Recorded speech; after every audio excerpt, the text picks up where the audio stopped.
అనేది ఒక లెక్క అయితే, అక్కడి నుంచి సినిమాని జనాల్లోకి ఎంతలా తీసుకెళ్ళగలరు అనేదే మెయిన్. ఇవే అవును, అవును అది ఎంత సార్. ఇంపార్టెంటో ఇది అంత ఇంపార్టెంట్. సార్ అప్పటికే అలసిపోతుంటే ఆ సెకండ్ పార్ట్ వదిలేస్తున్నారు. అంటే అలసిపోవడం అంటే మీరు చెప్పింది ఆర్థిక అలసిపోవడం అనేసి అనొచ్చు. మార్కెటింగ్‌కి సంబంధించి, పబ్లిసిటీకి సంబంధించి.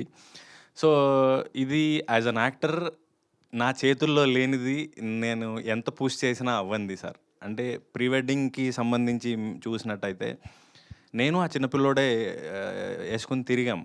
కారేసుకొని ఇన్‌స్టాగ్రామ్ రీల్స్ అని, అవని, ఇవని, ఈవెన్ మీడియా ఎందుకు మీడియా మాట్లాడతానంటే మీడియాయే ఎక్కువ సపోర్ట్ చేసింది. సో, హ్మ్, కొన్ని విషయాల్లో డబ్బు పెడితే గానీ కొన్ని ఇంటర్వ్యూలు చేయరని నేను వింటూ ఉంటాను. నాకు తెలీదు. కొన్ని విషయాలు డబ్బు పెడితే గానీ ఈ సోషల్ మీడియా ప్రమోషను పేపర్‌లో గానీ, టీవీలో గానీ అవ్వవు అంటారు.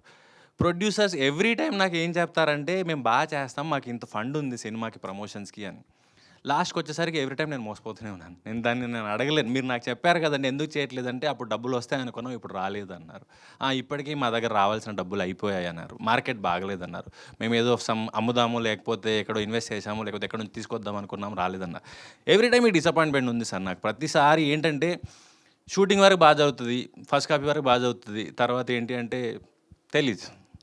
సో, ఈసారి ఇప్పటి నుంచి 2026 నుంచి అది రిపీట్ అవ్వద్దని కోరుకుంటున్నాను సార్. సార్